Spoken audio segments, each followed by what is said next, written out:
Welcome to RPG Book Club Movie Nights, the podcast where once a season we watch a movie that's related to a game that we've recently played. Except tonight, the only relation is that it's bad and I love it. I'm Sam Almond. I'm Bernard. And I'm Trish. And tonight we will be discussing the 1996 Doctor Who television movie starring Paul McGann and Daphne Ashbrook. But first, how's everyone's week? Don't remember. Same, honestly. My week A week passed? My week was real bad, but it was GDQ week, so it leveled out to just being a blah week.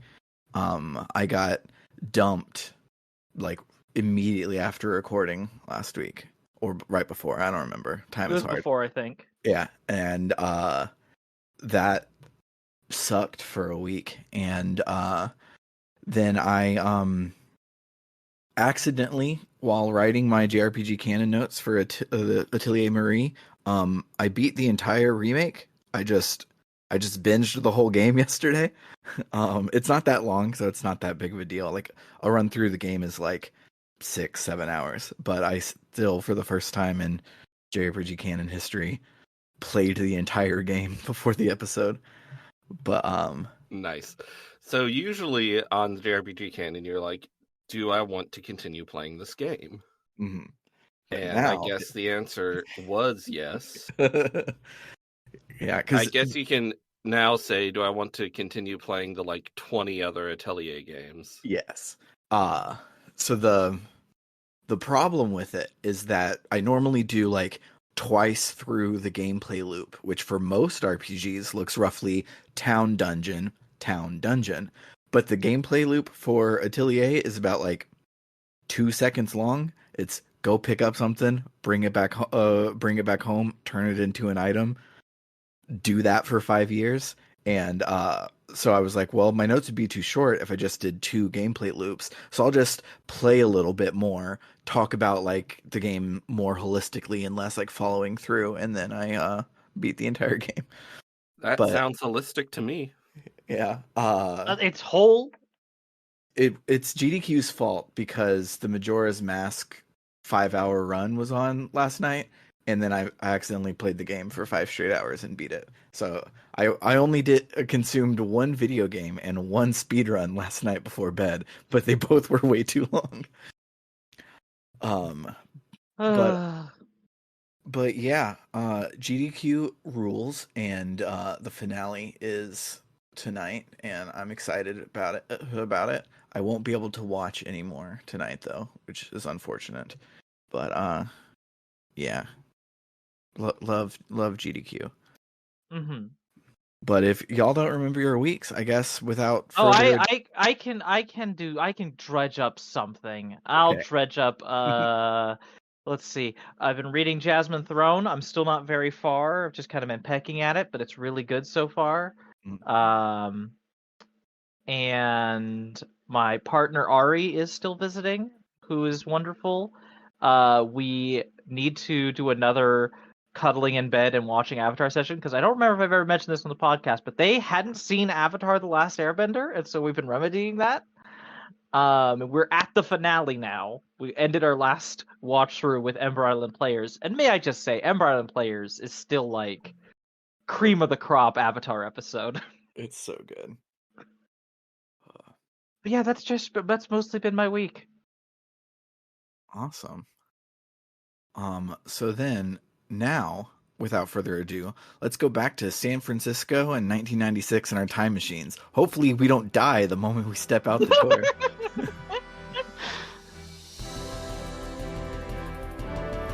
Are we gonna put the weird jank-ass Doctor Who opening theme the movie used? Are you saying this amazing, the first time it was ever orchestrated was jank-ass?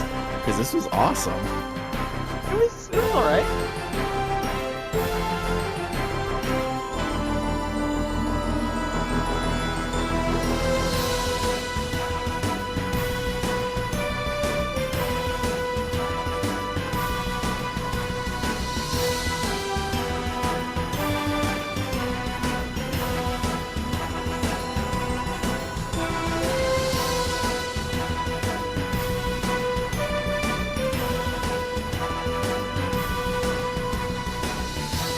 So maybe we should say what everyone's history with Doctor Who is before. Ooh, good idea. Okay. Trish, you go first. Okay, so I was largely ignorant of Doctor Who for a long time. My first exposure to Doctor Who was the worst kind. In high school, I was at academic decathlon, and we were covering the Great Depression, and a friend of mine who loved Doctor Who was like, "Oh, I know, they did an episode of Doctor Who set in the Great Depression. Let's all watch that in class." Oh God. And that was horrible idea because that's the two-parter where the Daleks turn people into pig people, and it's truly. I'm just gonna throw out my own opinion here. I've seen that many times since. It's the worst. Some of the worst Doctor Who episodes of New Who, maybe of all of Doctor Who. I'm not sure. It's pretty bad. So really bad introduction, and it wasn't until college, like second year of college, I started going through the series. It was right around in real life, series 6 was wrapping up. Like the Wedding of River Song had like recently come out, I think. And so I just binged through it. I watched as it came out for years, and then like had multiple periods of falling off and catching up and falling off and catching up. I've currently fallen off. I need to catch up. But at some point in all of that, I discovered Big Finish Doctor Who, which is a side thing of audio dramas that are largely classic series based, but they've now incorporate a lot of modern Who now that they're legally allowed to. Uh, and they're great. Like there's bad ones, 100%, but the best of them are utterly fantastic. Big Finish Doctor Who is a treat. If you like any kind of Doctor Who, it's a great way to experiment and test out different of the classic Doctors and get a better idea of them and their companions, but like with really, really great stories. Off the top of my head, The Kingmaker, Doctor Who and the Pirates, and Chimes of Midnight. Chimes of Midnight. And I'm trying to think of a good seventh one. I was did a 5, a 6, and 8. What's a good great seventh Doctor one? Oh, Live 34. Live 34 is good. Live 34. That's a good one. Yeah. Yeah. My recommendations. A bunch of them are on Spotify for free if you have Spotify. Otherwise, you can get them through the website, or if you are a pirate, you can pirate it. So yeah. Anyway, that's my answer. Cool. Mine is vaguely similar-ish. So randomly as it came out, I watched not as it came out, but as Sci-Fi got the rights to it, I watched Girl in the Fireplace one random day in high school. And I only know this because way later in college, when me and my friends decided we were going to get into Doctor Who, we got to that episode and I'm like, oh my God, I know everything about this. Did I watch Doctor Who on accident back in the day? And what a good first episode of Doctor Who to ever watch. You had the polar opposite of my experience. Yes. And so I then got caught up at that point. That was somewhere in the 11th Doctor. I got caught up, and then I stayed current through part of 12th Doctor, but a lot of people love 12th Doctor and they say that he's their favorite, but I just never could really jive with him. And it's not like he did a bad job or anything. It didn't excite me to get back into watching it. And so I fell off around then. And then when they announced that Jodie was going to be the Doctor, I got caught up. I watched current for her first season. It left a really bad taste in my mouth. I didn't watch until the end of season 3. And then I went back and watched not season 3, her third season, season 13. I went back and watched the two of them, and now I'm current. But when, like I had always known that there were a bunch of Doctor Who audio plays like that. It was like thrown around on Tumblr and stuff like that in the fandom spaces, but I didn't think they were anything cool or important, because like as cool and stuff that like all the Star Trek expanded universe and the Star Wars expanded universe stuff is, none of it's important or really like life-changingly good. So I was like, it's whatever. They have other Doctor Who stuff. I don't care. It's not important. But then on the 50th, when they brought Paul McGann back and he name-dropped his audio companions and everybody was freaking out, I was like, well, let me see what all this is about. And I started listening to Big Finish, and I've now listened to an ungodly amount of Big Finish. They're real good. I would like to stop spending as much money. So if they wanted to do a like be a year behind Netflix model, I would pay for that instead of paying a lot of money every quarter to get the new Eighth Doctor box set. But yeah, what about you, Bernard? What do you know about Doctor Who? Can I make a really embarrassing confession? Hmm. In high school, I was a Teaboo. Oh my god. I now hate Britain, as anyone should. But in high school, I was a Teaboo. I was a Teaboo um, That throughout term. my childhood, but somehow Doctor Who completely escaped my notice. I didn't know anything about it. But then probably like in 2007, 2008, around the year I graduated high school, one of my high school friends was like, "Hey, you've got to check this out." And she gave me a burned DVD Oh my god. of the first few episodes of Doctor Who 2005. And I Nice. watched it and I was like, this is weird.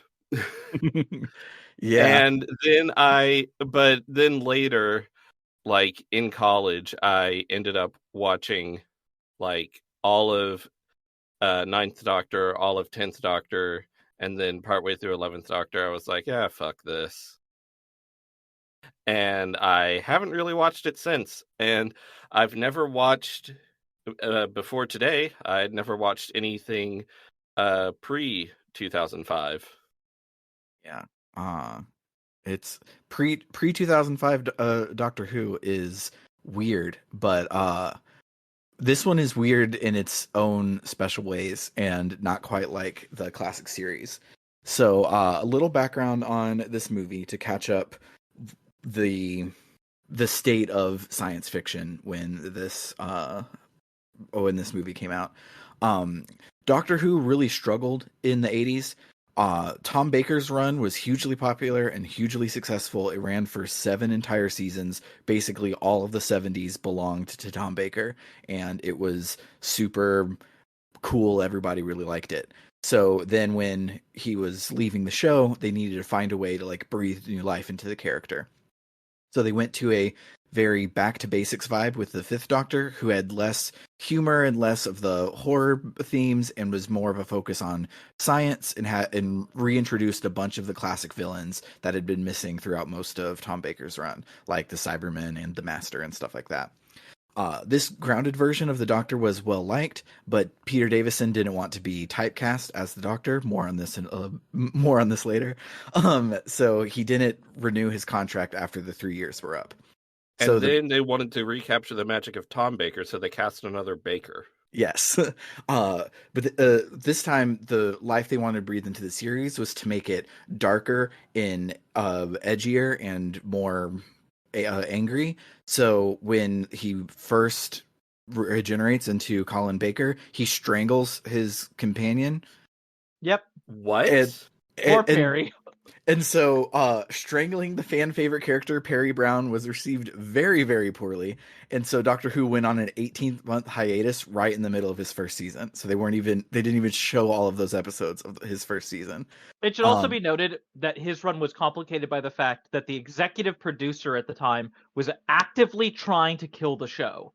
And so while the writers were going, hey, we want to do a darker Doctor stuff, he was going, okay, but you need to give him a rainbow trench coat outfit. And need to add a bunch of silly jokes, and was basically creating the worst tonal clash possible, trying to murder the show. Mm-hmm.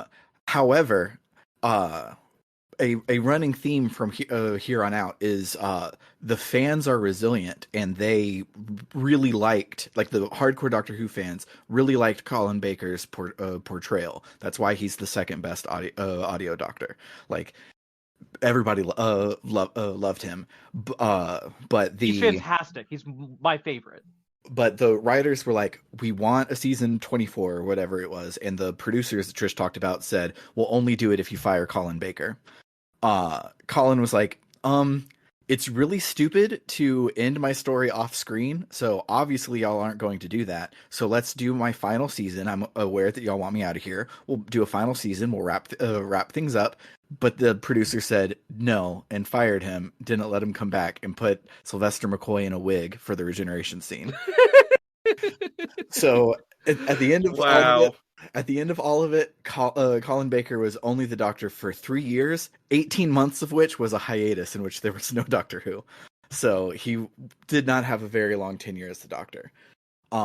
So his Longer than another person will be introduced to soon. yes, um, asterisk. Colin was replaced, and he doesn't even have. There was a singular expanded universe that came out during the hiatus. Otherwise, that's all he has. The person will be introduced to much later is technically the longest running Doctor because he had almost 10 years before he was replaced. But that's beside the point. So Colin's replacement was Sylvester McCoy, who played the Doctor as like an outwardly bumbling fool, but a secret manipulator who plots and calculates and gets what he wants without getting his hands dirty. The hardcore Doctor Who fans really, really loved it, but it did not catch on with the world at large, did not save Doctor Who from cancellation, and in 1989 the show was canceled. But as is the case in both of the 60-year-old television shows that were unfairly canceled with a vocal, passionate fan base, there were tons of novels, magazines, tie-in comics, drama productions, both official and otherwise, clamoring for more Doctor Who. There's a whole thing I don't want to get into because it's a super long, interesting rabbit hole, but there are like 4 or 5 different straight-to-video television shows that were 100% just more seasons of Doctor Who, starring actual former Doctors. The most famous one is called The Stranger, but they literally were just like, oh, hey, this guy's going to come in. He's going to refer to himself as The Stranger, and maybe he's a time traveler, and it's just Doctor Who. So, Wow. I'm learning a lot. So in the early 90s, Philip Segal, who was a British expat, he worked for Columbia Pictures, and he was like, I love Doctor Who. It's dying over there, so we should take it over to America. At the time, this was very, very popular. Sanford and Son was a remake of a British show called Steptoe and Son. All in the Family was a remake of, I think it was called Till Death Do Us Part. I don't have it in my notes. It was just one I saw earlier. And so they were like, oh, we'll do that. We'll make a American version of it. Keep Doctor Who going. But Columbia didn't want it. Amblin Entertainment didn't want it. Universal Studios didn't want it. But the vice president of television movie production, Trevor Walton at Fox, was also a British expat, so he desperately wanted to keep Doctor Who alive. But he wasn't in charge of any television shows, just television movies. So he was intending for this show to be a backdoor pilot, have everybody watch it, like it, and want it to pick it up as a show afterwards. They also had around this time came up with the idea that instead of trying to make a new backstory that would kind of get the US up to speed quickly to like the modern, like the Doctor Who that people love is like 9 seasons in. And so they're like, how do we wrap that up, get to that much quicker? And they were like, let's just continue the old stuff. We'll just be in media res. We don't have to explain who the Doctor is. We'll just keep it going. And I gotta say, love that. Yeah, it was surprisingly. That's really trusting I the largely audience. love that. I have a complaint, but I largely love it. Yes. However, when they told the producers, Hollywood producers love to be given notes, and we get a bunch of stupid plot contrivances in this movie, but one beyond that, they wanted that Paul McGann to regenerate from Tom Baker, because Tom Baker's seasons were the only ones that were brought over to the US, and they were really popular with the Fox audience. And so they're like, oh, we'll do the marketing one. But our 2 British expats spat in their face and are like, that's not how any of this works. And so they made the film that we know and love today. So what happens in this movie? Right off the bat, a bunch of stupid shit. Wait, Stupid shit happening in Doctor Who? I don't believe it. wait. Before I have to throw in one more thing about Okay. trivia about this before we get to the plot. They released this specifically on a thing called Sweeps Week. If people don't know what Sweeps Week is, it is basically like a week of television where historically television series have done their best to hit like the biggest highs, to like get as much ratings as possible. It is common for shows to live or die by this week. And they're like, we'll release it this week and we'll see if the ratings are good enough to pick it up to a full show. And it bombed. It absolutely bombed because it was against, again, the best other TV shows had to offer. I think it was on the same time slot as Roseanne. Wow.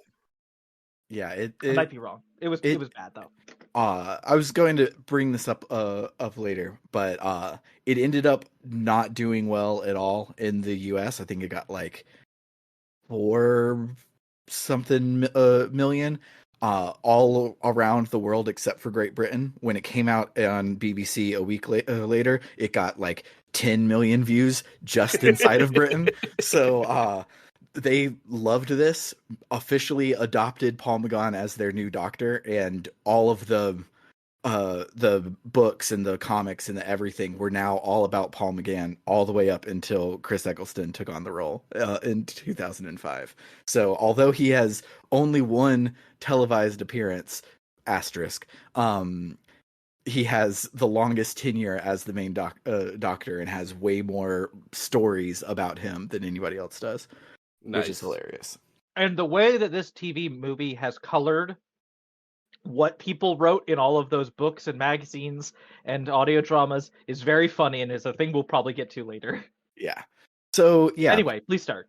So this movie starts with a bunch of things that don't make any sense. So apparently, the Master was put on trial by the Daleks on their home world of Skaro and sentenced to be turned into goo. And his final request was for the Doctor to return his remains to Gallifrey. The Daleks are singularly driven to exterminate all of the races. They wouldn't have a concept of a trial, much less give a shit about the Master's crimes.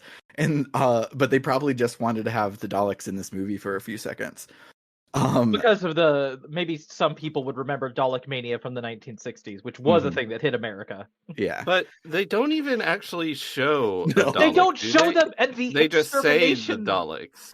The extermination voice is wrong. It's so bad. It's really bad. It's okay. Nick Briggs was still busy somehow not getting sued for making The Stranger and audio visuals to now be like one of the main Doctor Who people. Yes. Nick Briggs. You love to see it. Anyways, so then we get a cool CGI title sequence featuring the first like orchestration of the classic Doctor Who theme. And after which the Doctor continues saying that a Time Lord has 13 lives and the Master has already used all of his. This was established canon at the time. Oh, GDQ just hit 2 million. Nice. Of course I just muted it. I didn't actually turn it off. I'm a freak. So at the time they had like cool stuff planned for how's the Doctor going to keep going after 13 lives. And it's been important because the Master had run out of lives a lot before, and he had already done some weird shit to try and stay alive in the classic series. He ran out of his entire cycle by the time the Doctor was on his 4th. Yeah. he burns through those. Well, so, when you look at how he lives, you can it's a high risk, high reward, and he never seems to hit the reward part. No. So, the Doctor, who has been voiced by Paul McGann this entire voiceover, grabs the sonic screwdriver to lock the Master's goo in some sort of lockbox. But then when it pans up, hey, that's not the guy from the TV guide, and that's not the voice that we just heard. What the heck is going on? The 7th Doctor sits back and relaxes in the fucking coolest TARDIS, literally of all time. Yes, 100%. No other TARDIS looks as cool. And prior to this, there was no precedent for the TARDIS to be anything other than a white room with a time machine in the middle of it. Like everything else was very sterile looking, and they might go off and show like another part, and there might be like a table or something, but it was all very like clean, white lines, circles, stuff like that. But this was America in the 90s, so this was goopy and had uh uh spider webs and candles and gothic shit everywhere, and it was amazing. It And a rules. library's worth of books. Yes. I don't even know if I had seen classic TARDIS interior before, but I've Googled it now to see what y'all are talking about, and wow, it sure is different from what's in this movie. Yeah. It's so But what's in different. this movie rules. What I'm seeing in this Google search also rules. It does. I It's love the very classic TARDIS 60s. interior. But Yeah. for the Eighth Doctor specifically, this TARDIS interior is perfect. Because Yes. he's the romantic Doctor, and I don't mean in a romance way. I mean in the capital R romanticism of the literary movement. Hmm. Mm-hmm. So some weird undisclosed timey-wimey shit happens. It doesn't matter, and the master's goo breaks out of his box, and it slithers into the TARDIS console, where it causes it to malfunction, I knocking it think off. Of course, go ahead. I think we could summarize a lot of Doctor Who stories if we just cut that sentence shorter, cut it mid-word to some timey-wimey shit happens and then the master. Yeah. And then the master. That's a lot of Doctor Who stories. Yes. So it knocks the TARDIS off course from Gallifrey to Earth, San Francisco, December 30th, 1999. The Doctor is like, oops. Um, Meanwhile, in San Francisco, we are introduced to Chang Li, a punk kid who lives in Chinatown, whose gang is in over its head, running from and then shooting at a bigger, stronger gang. They hop over a fence so the gang can't follow them, but Chang's gang think that they got away, but there were gunmen waiting on them, and so they start shooting the shit out of Chang and his gang. All of Chang's friends die. He's not torn up about it. He doesn't mention it the entire rest of the movie. He gets a new friend. Yeah. So the gang who's very nice and not a bad guy. Yeah. So the gang corners Chang, and they're about to shoot him when the TARDIS materializes in between them. The Doctor steps out and gets gunned down by machine gun fire the moment he steps into America. Even if it's America, that's bad luck. It's pretty bad. The gang, being freaked out by a teleporting phone booth, run off and leave Chang alive. Chang checks on the Doctor, who tries to alert Chang to the Master's goo gooping out of the TARDIS door, but Chang doesn't see it, and it goops after him and into the ambulance that he calls for the Doctor. The EMS in the ambulance, Bruce, asks Chang to fill out the patient intake forms for the Doctor, but since Chang doesn't know anything, he just fills it out as John Smith. In the hospital, they see that the Doctor has two hearts, but because it's a woman x-ray technician, the male doctor doesn't believe her, says it must be double exposure, and then when he's hearing a double heartbeat, he digs in, holds his ground, and says that, oh, the heart must be palpitating, and let's call in our cardiologist instead of listening to a woman. I love how when the x-ray technician says two hearts, there's two hearts, the Doctor says, as if. Some of the dialogue in this movie is fun. It's very fun. Fun is a word for it. Also, I'm looking at the Wikipedia page for this movie, and Anthony Head auditioned for the role of the Doctor. That's interesting. What? Anthony Stewart Head? Yes. Oh my god! He would have, honestly, Which, he's a pretty good Doctor. I loved Paul McGann in this movie, but I would also love to see that as well. Yeah, definitely. Anyway, sorry, I just got distracted by that. Continue. Oh, it's fine. Please continue. They call the cardiologist on call, Dr. Grace Holloway. Grace is at an opera with her boyfriend who she hates, and so she gets a page and is like, sorry, I gotta go. I'm a literal doctor. This is just an opera. So she runs to the operating room in her opera gown, which is one of the best scenes in TV history. It's amazing. That shot is my Roman Empire. I think about it all the time. She gets into the operating room, still in her, like, she's getting, like, scrubbed in, still in her dress. Fantastic.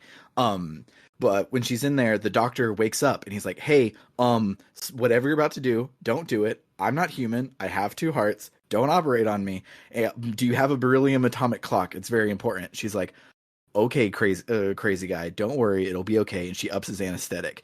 He wakes up from that anesthetic, begs her not to operate, and it's every time she ups his anesthetic, he wakes up and begs her not to operate. Uh, We eventually, need to emphasize he doesn't have human biology. This yes, chemical isn't operating correctly. yes. Eventually, she does manage to knock him out long enough to operate, and during the operation, she realizes that he indeed has two hearts. But because she's a woman, the male surgical technician says she must have made a mistake, so she tries to fix her mistake, which causes the doctor to go into cardiac arrest. They can't recover it, and the doctor dies on the table. This whole movie could be avoided if people listen to women. I'm just saying. It's true. I mean, I don't. I think the master would have still gotten up to some shenanigans. Yes, He probably absolutely. Some stuff could have been avoided, but yes. The doctor wouldn't have spent half this movie with amnesia, at least.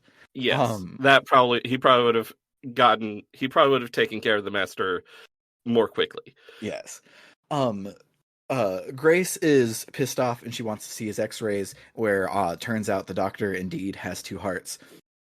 They bring Chang back in to see if he can help identify the doctor, and Chang is like, "Oh, damn, this is sad. I'll tell his family that he's gone and just take his stuff to him." And Grace is like, "That's not how any of this works, dude." And he's like, "See ya," and runs off. They're like, did you are you a friend of his? And he's like, yeah. They're like, he died, and he's like, damn, that's crazy. Can I have his stuff? It's great. I love him. I love him so he's much. Great. Yeah. The cast of this movie is very good. Yes, They are. They do so well. There's like 4 characters, and they're good. I truly did not expect the actor for the master to deliver a performance that worked as well as it did. Mm-hmm. Oh my! I have a lot to say about the guy who played the master. I fucking loved it. Speaking of the master, meanwhile, we see Bruce asleep at his house, who's sleeping next to his wife, and then we see the master's goo drip out of his EMS uniform, slither across the floor, and jump down into his throat like a Goa'uld. Like a what? Stargate. He's a big worm snake goes in his mouth. Okay. Have we established who Bruce is? Yes, I made sure I name dropped him in the EMS earlier. His stuff wasn't important in the ambulance, but I made sure to bring him up because good job. I must have been getting distracted by the Wikipedia page. For instance, among the actors who were invited to audition for the role of the Doctor but declined the opportunity were Christopher Eccleston and Peter Capaldi. That's hilarious. I'll close the Wikipedia page so I can not be distracted. So back at the morgue, the doctor finally comes out of his anesthetic, so his regenerative properties can kick in, and he changes from Sylvester McCoy into Paul McGann. Paul McGann wakes up and busts out of the freezer and leaves the morgue, making it to the weirdly exploded and flooding wing of the hospital. It has like all of its windows blown out, like a pipe is hanging down, just pouring water into the hospital. I was like, what? At first I was like, is this a construction area? But then I was like, why is everything wet and shitty? And is this the horrid hospital from a series of unfortunate events? Yes. Oh god, that's another thing from my high school, junior high years that's just rushing back to me now.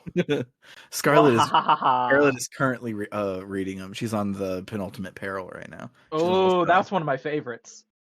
Yeah, so there's like a bunch of broken mirrors everywhere for some reason, and the doctor looks into to him, doesn't recognize himself, does a Jackie Chan reference, falls to the ground and screams, "Who am I?" And revealing to us, the audience, that he has amnesia. Also, he's like in these like flowing white robes because it's the sheets, but they've become these like flowing white robes, and he like falls to his knees with his arms outstretched, and it's a very, and this is not the last time this happens. It's very like the Doctor is Jesus, and I like to see that there are things in modern Doctor Who that I find silly, that it's like, oh, that didn't completely start in modern Doctor Who, at least. Nope. There's precedent. I mean, listen, Doctor Who has on some level always been extremely silly. That's part of its charm. Yes. Also, so him having amnesia here led to the hilariousness of many of his his side canon adventures involving him getting amnesia, because this is the one thing we had for him, and so writers What? said, I guess he gets amnesia again. You want to know So what's it's just an it becomes an established character trait of his that he gets amnesia. yeah. Yes. The best part, his immediate when he lands the TARDIS from leaving the end of this movie, he arrives in London, gets amnesia, and has to go and meet all the other doctors. Does he mentions the anesthetic fucked him up? Mhm. So did it just like permanently mess with this version of his Maybe. brain? Maybe so. Honestly, I love that explanation. It might make sense because not to put on my Doctor Who nerd glasses, but Peter Davison, who we talked about earlier, his doctor had a plot thread that never came up, but he was his regeneration was fucked up, and he was like permanently allergic to some made up thing that would he had a piece of celery stapled to his shirt, because that would be the canary in the coal mine. The celery would turn purple. Would turn purple. Would let him know that, oh, you could die. But he left after 3 seasons, and they never made that story, so it never comes up. I'm sorry, he had celery on his shirt. Yeah, he has celery on his lapel at all times. I'm googling Doctor Who celery. When this comes up in canon, it's like, well, what do you do if it turns purple? Oh, well, then I eat it. You know what? Doesn't look half bad. It really doesn't. Like, it's a really good outfit. I'm just sad that the shirt ended up being the shirt that the 6th and 7th Doctor wore under their other stuff. Like, it's a nice shirt, but it was a little bit reusing the same thing over and over. I'm surprised that this doesn't look so bad. Yeah, but anyway. It's a good outfit. Yeah, I think it has a nice one of flourish. Yeah, unlike the 6th Doctor's outfit has a big cat brooch for some reason. Same place. It's stupid. Anyways, so the Doctor is rifling through the crew's locker room, where the lockers are all filled with costumes, because earlier there was some throwaway lines that the night shift was going to have a costume party for the turn of the millennium, and from these costumes he creates his official 8th Doctor costume. And he looks at a long, colorful scarf and disregards it, and I'm like, okay. Yeah. Okay. Even I get that one. Okay, but for real, the 8th Doctor's outfit, one of the best Doctor outfits. It's great. Adore it.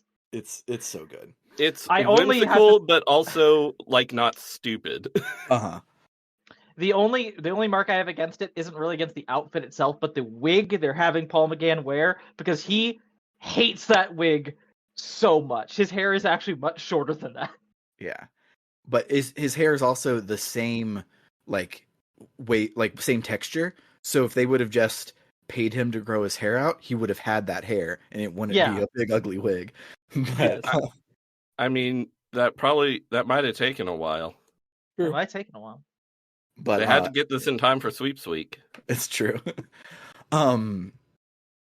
So meanwhile, Bruce's wife wakes up and notices that Bruce is mumbling about how this body won't last long, so he has to find the Doctor and steal his lives. And his eyes are now green and cat-like. She notices that, and he kills her. Back at the hospital, Grace is trying to find the Doctor's body so she can oversee the autopsy, but of course he's gone now. Grace comes to the conclusion that it must have been a body snatcher. The hospital admin is like, well, if it's a John Doe and his body has disappeared, we can just say he was never here, and the death on the table won't have to go on your permanent record. We can just burn these x-rays and make it all disappear. Grace is like, that's a really bad idea. this is stupid, and I don't want to do this. I don't want to be forced to be a liar. And he's like, no, let me handle it. But she he doesn't listen to her, and she is like, don't do it or I'll quit. And he leaves the room to do it. So she quits. And I think it's really cool because she's like, I'm going to quit. And basically is like, you don't have the nerve to do it. And she's like, fuck you then. I'm out of here. Literally, the next scene, she's carrying her boxes of stuff. Yeah. I love her. I love She's her so great. much. She's very good. As she's riding her elevator down carrying her stuff, the doctor follows in after her because he recognizes her from the operating table. He says that he doesn't remember who he is, but he knows that she must know who he is because he remembers her, and he begs her to help him before they kill me again. She thinks that he's crazy and tries to leave, but then the doctor pulls the like surgical scope out of his heart that had got left in after the surgery. So she finally believes him and takes him to her house. It's like the during the operating scene, she mentioned, like, while he was convulsing, that the probe that was in his It like snapped, arteries or stuff broke off at snapped, him. and he pulls it out of his torso, and it's disgusting. It's so It's so gross. I was watching it with two partners, and one of them covered their face and looked away. We're just like, Doctor Who is not normally this gory. Yeah. And I was like, no, it's not. It's already like an intense scene, and then he starts pulling something out of himself, and I'm like, ew, I don't like that. As he starts yelling at her. Meanwhile, the Bruce Master, serving Terminator 2 realness, comes in looking for. We saw Terminator 2 and liked it, and you know what? I liked it too. Me too. This is like when your mom is like, no, we're not going to watch Transformers. We have Transformers at home, but then it turns out to be Transmorphers, the straight to DVD thing that actually rules. This is that. It's like, we have Terminator 2 at home, but this actually rules too. So he comes in looking for that gunshot wound victim that I brought in last night, and the nurses are like, oh, sorry, he died, but there was this kid Chang with him, and he might know something. When the doctor and Grace arrive at Grace's house, she uses a stethoscope to very easily prove that he indeed has two hearts, proving that she's better than all of the men in the hospital who wouldn't listen to her. The doctor informs her that he's come back from the dead, but Grace doesn't believe him. Meanwhile, Chang goes back to the TARDIS because he lifted the TARDIS key off the doctor when he took all of his stuff, and he opens the TARDIS, discovers that it's bigger on the inside. One thing I do love about Doctor Who, all the Doctor Who media I've seen, I love when someone enters the TARDIS for the first time and they're like, what the fuck? It's great every time. I love it. It's like the wonder, the just like, oh wow, this world is so much weirder than I thought it was. And the stupid visual gag that happens with that later, I love it. We'll get so there. Good. It's highly stupid, but so good. Inside the TARDIS already is the Master, but Chang isn't weirded out by this fact. The Master says that he's Bruce no more, he's just the Master. He does some vampire eye shit to get Chang to give him the doctor's stuff, but whatever he was looking for isn't in there. Bruce tells Chang that he'll let him live if he helps recover the doctor. And Chang is like, this is the good guy. He takes him at his word. Yep. To be fair, he is offered gold dust. Not yet, Yes. even. Not yet. You're right. That was later. Oh yeah. That was later. So back with Grace, she's reeling from finding out that aliens are real. So they decide to go for a walk. And while they're doing it, more memories keep flooding into the doctor, but none of it's making any sense because it's all alien shit. The Master, meanwhile, is telling Chang that he's the victim here. The doctor stole his body and all of his regenerations, and he offers Chang a bunch of gold dust for when he gets his body back. the master keeps telling Chang to like, oh, why don't you touch this over here and see what happens? And Chang will touch something and the TARDIS will like activate because the TARDIS likes Chang but hates the master for some reason. Don't know why. Don't know why. So, this includes opening the cloister room where the Eye of Harmony is. Don't ask me why the Eye of Harmony is inside the Doctor's TARDIS and not at the center of the time vortex. It's another stupid thing that somehow had to become canon, and there's a stupid thing around it. It's very stupid. But Yep. the nexus of all time and space is in the Doctor's TARDIS for some reason. The thing is, that's that's weird. remarkably Doctor Who. The thing about Doctor Who is canon is constantly shifting and changing, and nothing actually means anything except when it's important to you specifically. Mm-hmm.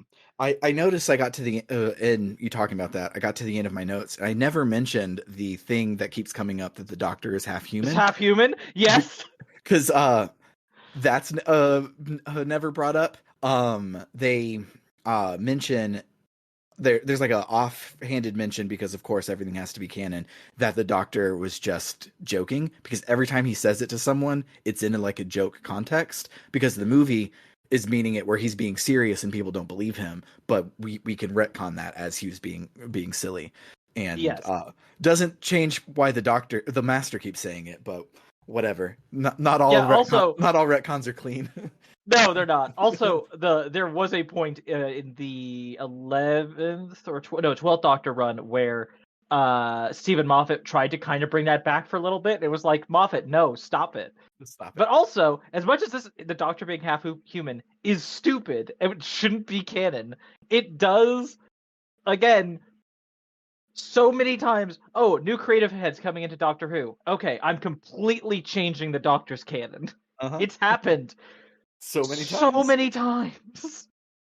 If he were half human, wouldn't he have 1.5 hearts? Yes.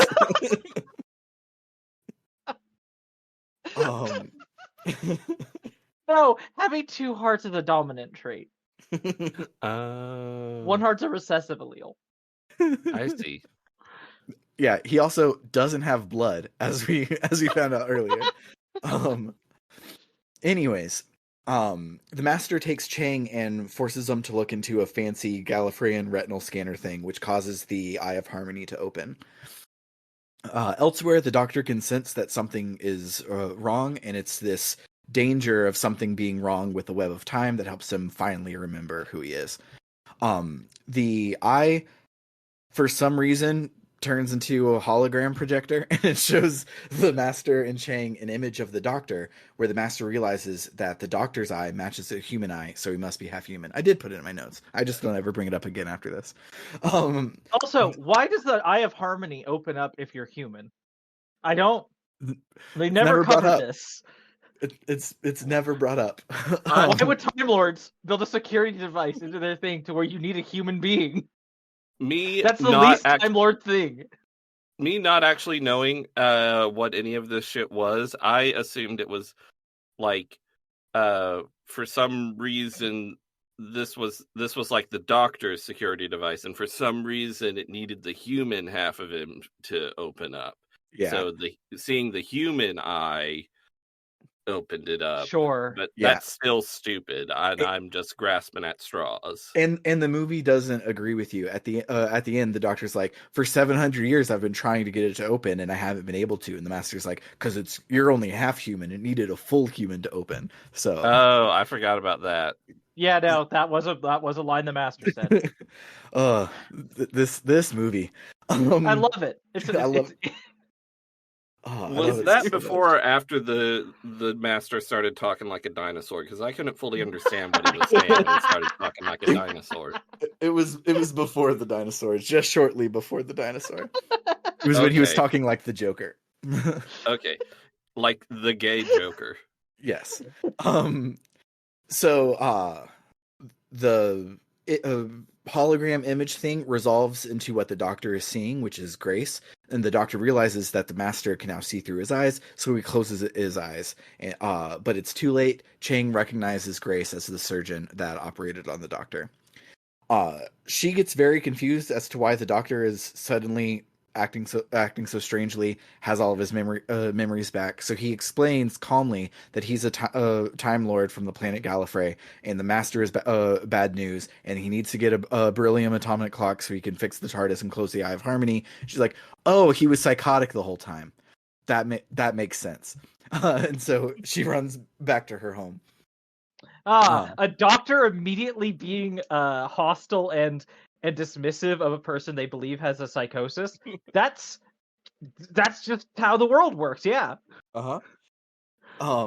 He continues to try. Also, Go ahead. I'm just sort of annoyed. Like, someone acting irrationally is not a plot hole, but No. she already knows he has two hearts and his blood is not human blood. Like, come on, he's an alien. Come on. At her house, he's continuing to try and convince her that alien shit is real, and then he proves that time and space are broken by walking through solid glass. She still doesn't believe him, and instead calls the hospital for an ambulance to pick up 2 psychiatric patients, thinking that she's also having some sort of an episode. Also, the fact that you can now walk through glass also doesn't come up again. It'd be cool if that was just a thing that people kept doing throughout this movie. Yep. On her TV, the news is talking about the change in the millennium. It's so funny watching this, having lived through Y2K, that nobody brings it up because they didn't know it was going to be a panic for the next couple of years. And so they're all just like, man, this is exciting. All the clocks are switching over to the big 2000. And it's like, no, that's not how anyone was welcoming in the millennium.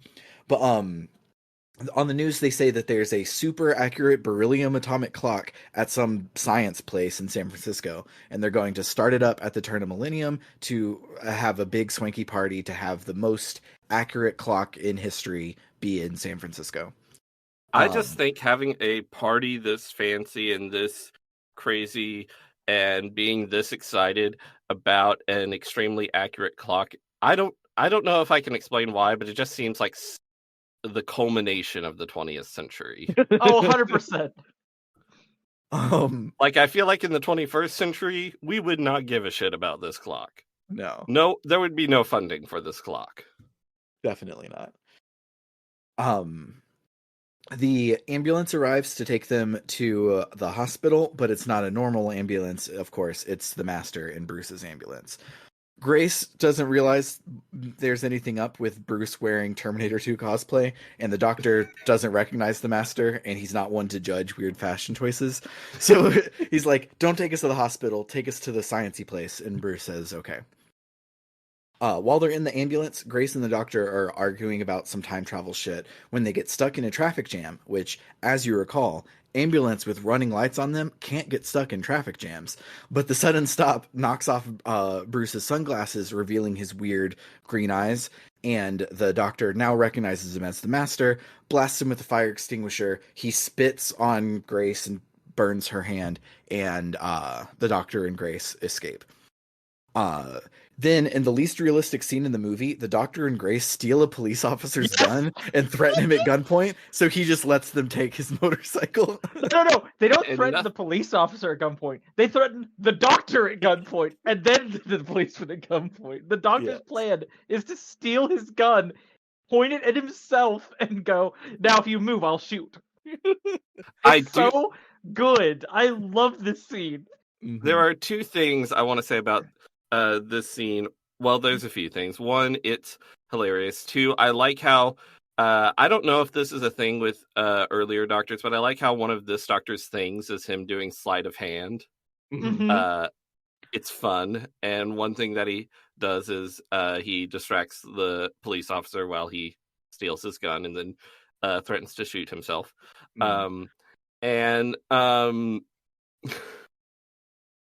Also, he ends up giving the gun to Grace, and then Grace like shoots the motorcycle. Yes. Stuff, and I'm just imagining at the end of the movie, when the doctor's like, come with me, and Grace is like, no, I can't come with you, and then they're walking away, I would imagine her turning around and saying, you know what, actually, I did help steal a police officer's gun and shoot it at him. Maybe I should come with you and get out of town. Because they Maybe. probably, like, that police officer's probably is going to report that this happened, and I'm probably going to get in trouble. So they get on the bike and they tear off down the way. Chang then is told by the master that he's driving an ambulance, so the traffic jam doesn't mean shit to him. So they turn on the siren and pull out and chase after the doctor. But before long, while they're chasing him, Chang takes an exit that the doctor does it and says he knows the shortcut. When the doctor and Grace arrive... Also, how does the doctor know how to get there at all? Is Grace giving him directions off screen? He knows shit. It's fine. Who cares? It's the doctor. Yeah. There's probably a book where they explain it. That's the fun thing. There's probably a book where they explain that he's been to late 20th century San Francisco several times before and has a vague understanding of the layout. Yes. So when the doctor and Grace arrive at the science place, the master and Chang are already there, but they've gone inside somewhere, so Grace and the doctor have to go in after him. Grace gets them into the swanky party part of it because she's on the board of trustees for the science place, apparently. They commit several minor crimes to sneak up to the clock and take the beryllium out of it. They pocket it and they try to head out. But on the way out, they're spotted by the master and Chang, who start to give them chase. So they pull the fire alarm to cover their escape in chaos and then rappel down the building using a fire hose. And it's pretty cool. I feel like that wouldn't work. Yeah, it definitely wouldn't work as slowly as it did. They did, especially because like when the master shows up, like it's just pulling slack. It's not like tight on anything yet. So they definitely would be free falling, but whatever. So they hop on their motorbike and they race back towards the TARDIS. When they get there, the doctor gives Grace the whole bigger on the inside spiel. It looks like a police box because it got stuck. All of the new companion stuff. But when they get inside, he's distracted because the TARDIS's cloister bell is ringing, which is a sign that the TARDIS is dying, basically. The doctor rigs the beryllium into the TARDIS console, which closes the Eye of Harmony, but the TARDIS can't time travel because the TARDIS says that there's no future due to the tearing of the time stream that the Eye of Harmony is going to cause. The doctor says that if they time travel backwards, it can undo the damage to the time stream for some reason, but the TARDIS doesn't have enough power to go to the past. I have Doctor Who nerd ideas from other things that he's done that could explain why I do it, but he doesn't say any of that, so he gets a for some reason. He does some jiggery pokery to jumpstart the TARDIS, but the master arrives and asserts his dominance over Grace with the vampire thing, like he did with Chang, and she smacks the doctor over the head and drags him into the cloister room next to the Eye of Harmony. She like grabs her arm where his goop got on her, and it's like he's controlling her through that or something.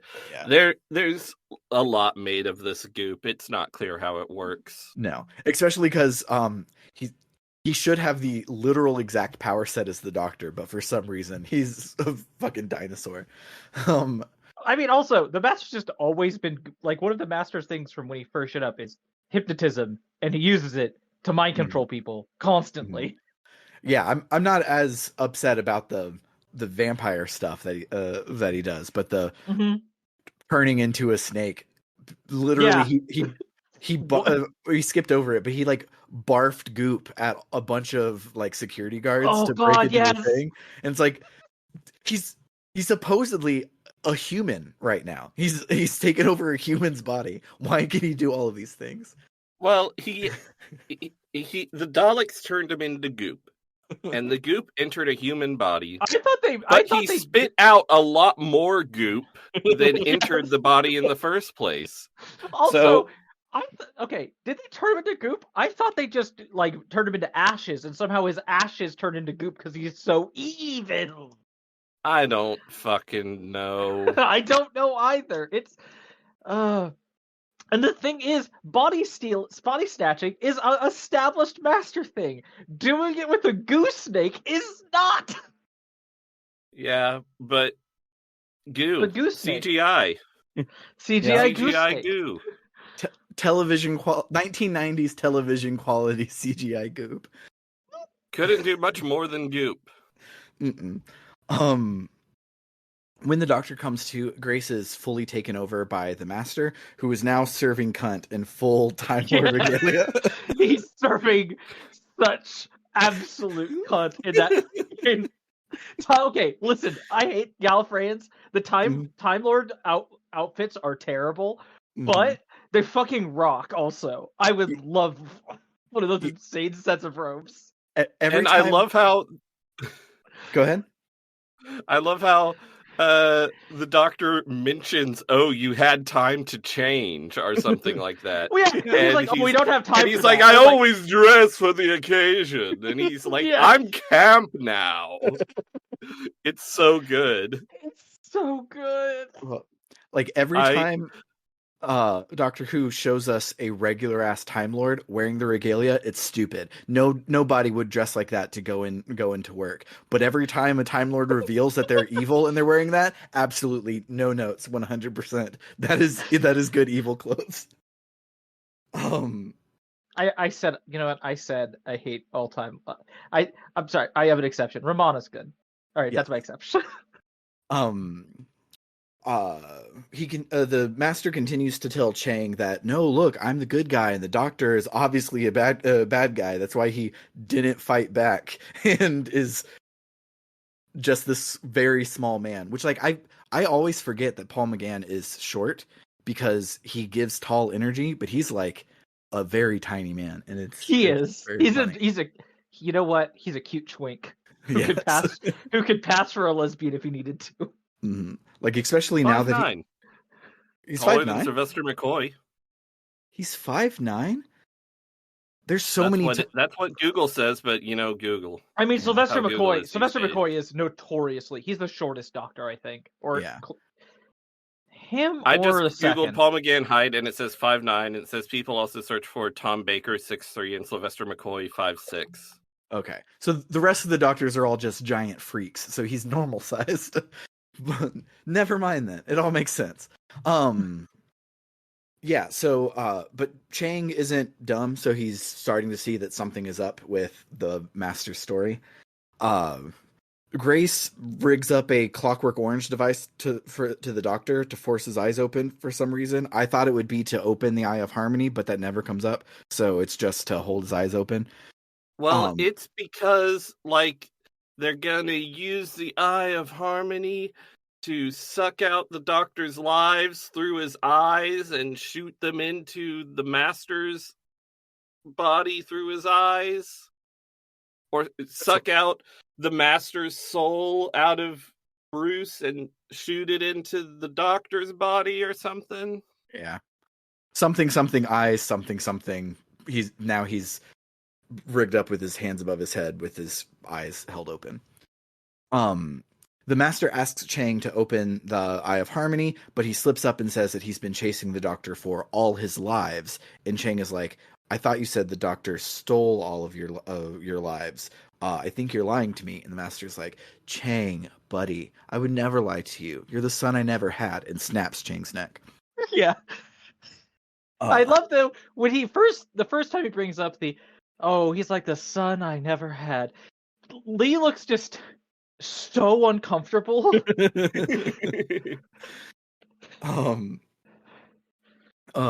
So the doctor is like, why did you kill him? How will you open the eye now? You don't have any human eyes. Grace's eyes are all Xehanorty because you're taking over her.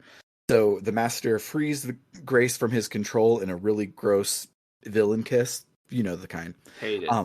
Hate it so bad.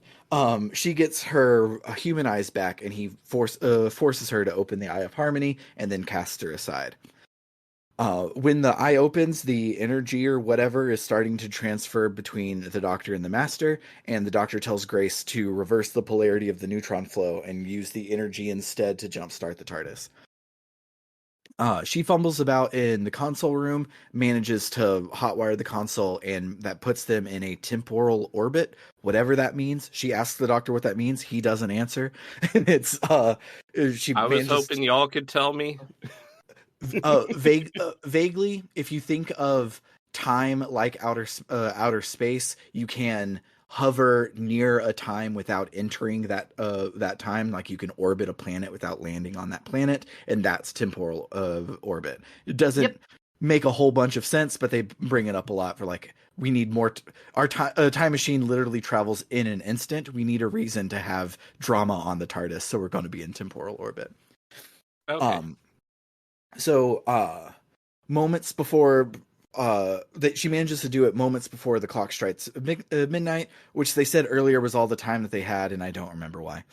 Putting them into a temporal orbit stopped the energy transfer to the Master, and he doesn't like that at all and starts talking like a dinosaur.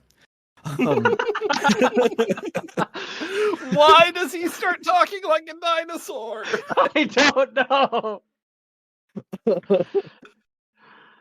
Grace, he go did ahead. Terminator 2, then he did Camp, now he's Dinosaur. Yeah. He's got range. So Grace runs back into the cloister room and frees the Doctor from the Clockwork Orange thing, but the Master grabs her and throws her off of a balcony.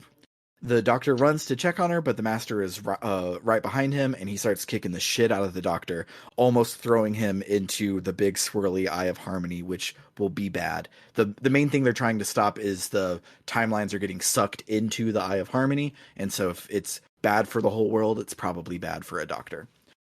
But as the Master is going to like tackle the Doctor shines a light from one of the thingies nearby into the Master's eye, which causes him to miss the Doctor and fall into the Eye of Harmony. The Doctor tries to save him, but the Master says, "Never," as he's torn apart by the swirly energy shit. The Doctor carries Grace and Chang away from the Eye of Harmony as the TARDIS starts to travel back in time. The Eye of Harmony starts to close, but before it does, it sends some regeneration energy into Chang and Grace, which brings them back to life. At the time, It does this at the exact moment I'm thinking, that's a really bold decision. yeah. When this movie came out, that was very stupid and no one liked it, but that's also how River Song came out, and she's a fan favorite. So now that I've watched it after River Song, the last time I watched it was before River Song, I love it. I think it's great. This is now solid canon. Of course you can bring people back to life. The TARDIS has regeneration energy. Who gives a shit? Yeah. So they time travel back to before the eye was open, which undoes its wrecking of the time stream, and they are able to freely enter Y2K. The Doctor sends Chang on his way, but he tells them, "Hey, don't be in San Francisco on New Year's next year. I'm a time traveler, trust me." He turns to say something to Grace, but she's like, "I don't want to know my future. I know who I am, and that's enough." He's like, "Come with me," and she then shares the only on-screen romantic kiss between Doctor and companion before she says no. I mean, she kissed a few times before that. But this one was the first one that was explicitly romantic between both of them. She was falling for him when she was like, "Do that again," and made him kiss her again earlier. But this was the one where they both went in for the kiss. I see. The Doctor then hops on board his TARDIS. He flies off into the temporal sunset, where he lands at Coal Hill School, loses his memory again immediately. But that happens in books credits. So yeah, we're gonna listen to some more music of some sort, and then talk about our memorable moments, of which I'm sure there are a lot.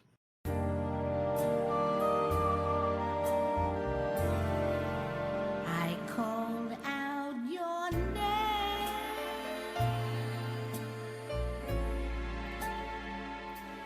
in a misty dream last night. Saw that old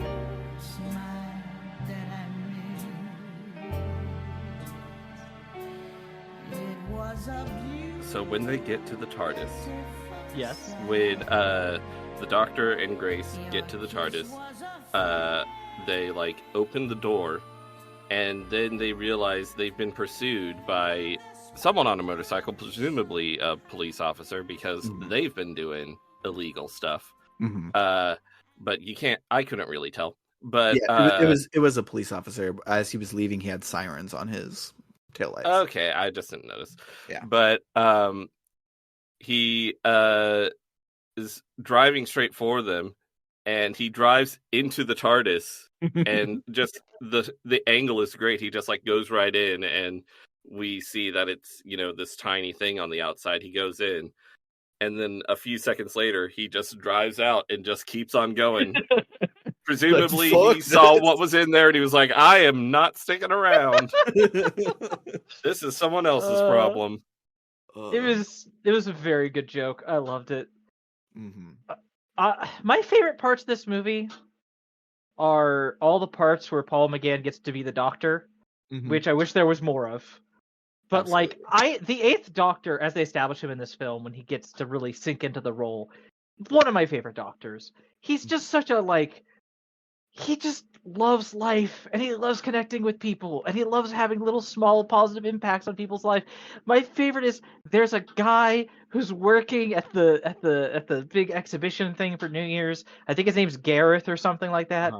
Yeah. And when he confronts and tries to stop the Doctor from taking the thing, he's just like, "Okay, you have a test tomorrow." He's like, "Yeah, how do you know that?" It's like, "All right, make sure you answer this question, not this question.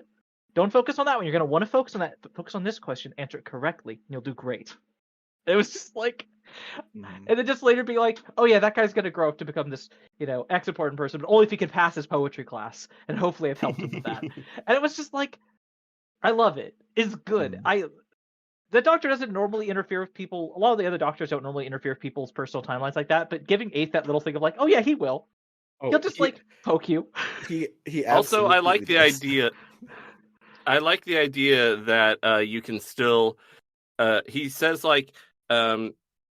he'll do this great thing, but first he has to graduate from his poetry classes. And I love the idea that you can major in some stupid art bullshit and still do something good with your life. I really hope that's true. Either that or it's the sort of thing of like he is in the sciences, but a lot of colleges require well-rounded. Yeah, you got to take a poetry class. Yeah, speaking of the little things that let this Doctor be the Doctor, is so like Trish said, they take the 12 minutes that they get in this movie to expand it for 10 years, and the idea that he's a name dropper constantly is 100% Eight's thing. And basically every single audio drama, he name drops somebody that he's been hanging out with. And he also specifically the Doctor, but also Paul McGann, he's like this in his behind the scenes interviews and stuff too. He loves to be going down this train of thought to pivot, make a joke, and then continue back on it. And there are so many good ones. My favorite one, and it's a lot of people's favorite one, is he's going like, "Oh my god, I'm from Gallifrey. Like I remember everything." And oh my gosh, and he goes, "What is it?" He goes, "These shoes. They fit perfectly," and then continues talking about everything. Yes, that moment is good. It's charming. There's a lot of charming in this movie. There's a lot of fun. Paul McGann's delightful. I love the companions. I really liked this actor as the Master more than I thought I would. I think honestly, we talked about it at the beginning a little bit. Honestly, I think one of the biggest things hampering this, and I think what might have partially killed it trying to sell it in America, besides the time slot, why did you start off with a lore dump of, "Oh, the Master on trial on the planet Skaro by the Daleks"? It was like, no! Yeah. Just start with the Doctor and just let it, give us time with the character and the location. Let us figure things out that way. Don't just throw a bunch of proper nouns at us like this. This is bad introduction. It's kind of hard to imagine people staying on that channel Yeah. after the first like 30 seconds of this TV movie. Mm-hmm. Yeah. It's silly. There was another bit, speaking of the master, that I really really loved. So they're chasing after Grace and the doctor in the ambulance, and Chang is like, "You know what I'm going to do with all this gold?" And Bruce is like, "I don't want to know." And Chang is like, "Ah, man, you kill me. You want me to kill you? No, I mean you make Yeah. me laugh, man. You're a funny guy. I'm glad one of us is amused." That is really good. So good. I love Eric Roberts as the master so Mhm. much. I think his performance is ridiculous. It's hilarious. I love it so much, unironically, because I just love it. Apparently, Eric Roberts is the older brother of Julia Roberts. Oh, huh. I mostly know him as the guy from the beginning of The Dark Knight with the shotgun who attacks the Joker briefly. That's literally the thing I know him from. I don't know him from anything but this, but I mean, I have seen The Dark Knight, of course. I'm an American. Um, I'm sure I've seen him in some stuff. He seems to be fairly prolific in smaller roles, but God, I loved him so much in this. It was so good. Yeah. Another small thing that I loved is when they pull the fire alarm to get out. Grace is like, "Why'd you do that?" And the doctor's like, "I don't know, to liven things up." uh, Yes, and then there was surprisingly a lot of filmmaking I liked in this. I don't know, when I think about uh TV movie, maybe this is unfair, but when I think about TV movies and when I think about Doctor Who, I don't think good filmmaking. no, But there were just lots of little filmmaking things that I enjoyed. Like I liked the way they did it when uh Grace is like scrambling to hotwire the TARDIS, which somehow she knows how to do.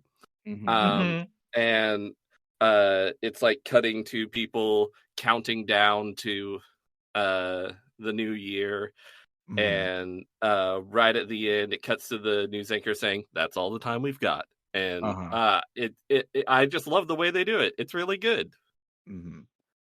Yeah, normally television movies are not good at filmmaking, but this one is surprisingly good, especially being one from the 90s on like network television, not even like HBO or anything. Yeah, no. If I usually hear this movie talked around and saying like, "Oh yeah, that's that really bad Doctor Who TV movie," and I'm like, "Is this bad?" In some places, yes. I think it's hard to argue otherwise that there's some part to this kind of stinks, but it's also good. It's also kind of great, and more than any of that, it's just lovely and fun, and it gave us Paul McGann as the Eighth Doctor, and I can never be upset with it for giving us that wonderful treat. Yeah. And we get a little bit of his voiceover at the beginning, but like the way he narrates is fantastic. So it's so good. It's perfect that he became the audio doctor, because he can just read the narration and it just transports you to his voice is just so good. Also, there isn't a lot, but whenever he becomes shouty Eighth Doctor, like really starts yelling. So good. It turns out he plays Sweet Boy very good. He also plays Terrifying very good when he needs to. Yeah, this movie owns. I was joking earlier. I'm angry because I actually enjoyed it a lot. I think my thing with Doctor Who is that I just, unlike say Star Trek, I don't have any patience for it when it's not good. But when it is good, it's quite enjoyable. But when it's bad, I'm just like, oh my god, fuck this. Yeah. So, but yeah. if you you, the royal you, not you specifically, Bernard. If you wanted more Eighth Doctor, and they're like, oh, what's all this Big Finish that you're talking about? While you're going through and listening to the Eighth Doctor ones in order, you will see one called Minuet in Hell. Just skip it. Just skip it. There's the only thing you're losing is that it's the last appearance of Nicholas Courtney as the Brigadier, which is very sad that It's has so to be the sad. one, because it's very, very, very bad. No redeeming is. qualities. There's no reason to put yourself through it. Just skip it. Go on to the next Just- one. You Just say, skip it. Yeah, go ahead. You say that it has no redeeming qualities, but the title Minuet in Hell is a good title. Okay, that's true. Uh, But only a couple episodes, not a couple episodes, a little bit after that, you get to things like Time of the Daleks, where Daleks are obsessed with William Shakespeare. It's so good. mhm. And I think it's 2 episodes after, because I think the one after that is the It's H.G. 5 episodes after. No, I'm saying the H.G. Wells Oh. one is right after, and then the one right after that is Chimes of Midnight, which is Yes. far and away considered like one of the best things that Big Finish has ever done. It's one of the Yeah. best Doctor Who stories ever made. It's Yeah, a beautiful horror story that's also a dark comedy. and it's a It's- Christmas special. And it's a Christmas special. And then, of course, we get to Neverland and Zagreus, and I will defend Zagreus with my dying breath. All the haters I can love suck it so my much. dick. Neverland is also just so good. I love good Gallifrey lore, and I hate bad Gallifrey lore, and that's good Gallifrey lore. Yeah, the you really can't go wrong with the Eighth Doctor stuff. Charlie is my favorite of his companions, and that's Charlie's the one. so great. That's the I one like he Lucy gets. Miller too. Yeah, that's what I was getting to. Okay, sorry. I love Charlie so much, but if there are any bad Eighth Doctor episodes besides the one we already mentioned, they're probably Charlie episodes. But once you get to the Lucy episodes, which are also on Spotify, he basically hasn't missed ever since. Like Mhm. the start of Lucy to now, which is the Eighth Doctor adventures range, is so good nonstop, top to bottom. Yeah, I really need to listen through all of those. Also, like, literally just ask, and I will put together like a listen through order for the through lines. Because the fun thing is, 5, 6, and 7 each have distinct through lines with specific companions who are original to them in the audio dramas. Like 5 with Perry and Aramem, 6 with Evelyn Smythe, 7 not with with Ace and Hex. Who God, I love Hex. Hex is so good. But yeah, there's a lot. If you search for Eighth Doctor on Tumblr, you will probably come across my post where I made a reading list of all of the Eighth Doctor stuff that was currently at the time. So you can do that and make your way through it. It's really good and really fun. But I think I Go was ahead. just wondering if Grace ever appeared again, and unless I'm missing something, apparently the answer is not really. But also, Daphne Ashbrook performed in the Big Finish Productions Yes. audio play The Next Life opposite Paul McGann, but playing a different character. Yes. That's The interesting. Next Life's a good one too. So, as you could probably guess, this being a Fox television movie and not a BBC thing, the rights are a little weird. They've recently been casting Eric Roberts as the Master, but the Master having existed beforehand, they can just not directly say that this is the one from the television movie and get away with it. Otherwise, they haven't been able to mention it almost at all, which is sad because Grace rules. Yeah. They brought her up for a like anniversary thing once because again he only has one episode, and so that all they can pull from are things from this episode. Every time there's like a big multi-doctor crossover thing, if they're not cowards, it'll have Charlie. If they are cowards, it'll be the Doctor by himself, or they'll somehow make it tie into Grace.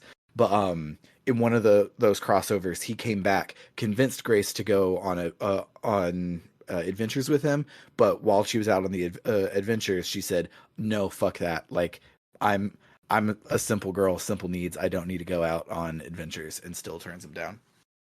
But those are her only 2 canon appearances. I was If kind of I- hoping that at the end of the movie, Grace and Chang would both go with him and have They would've been a good wacky TARDIS team. misadventures. Yeah. Because I have stupid amounts of behind the scenes stuff. Both the actor for Chang and the actress for Grace said they would want to come back. Grace at the time said she wasn't planning on being the main companion, but maybe she would do like a in the new series Donna sort of thing, where Donna was there for a bit, wasn't the companion for a whole season, then came back later, and then came back later again now. But so maybe it would have been something like that. But both of them wanted to do it, and I would have loved to see Yes. more 90s Doctor Who with these characters. I would have really loved that. I just wanted to jump in and just say, when we're discussing a little bit Big Fish side things, this is connected to the Eighth Doctor, but just if you're curious about the format, if you're curious about giving it a try, I'm just going to recommend one that requires no other understanding, no other side things. There is a episode called Davros. It's from the monthly range, number 48.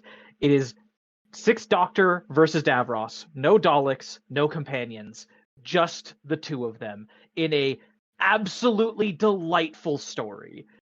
It's so good. Anyways, me and Trish could literally start a second podcast talking about Big Finish, and maybe we'll do random episodes on that on the bonus feed. But for now, I'd love that. But for now, this episode is over. So, if you like what you heard, you can head on over to www.rpgbook.club, where any and all donations help us cover the cost of running the show and making it better and better. If you set up a recurring monthly donation, you also get some additional benefits.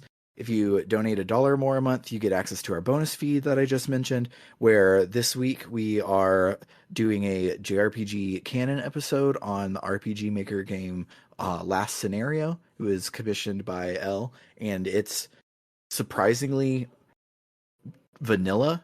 Like, this is the first time I've played an RPG Maker game that wasn't a weird art project. It was just they made an RPG in RPG Maker, surprisingly, and it's pretty cool. So you can check that out this week. I like it.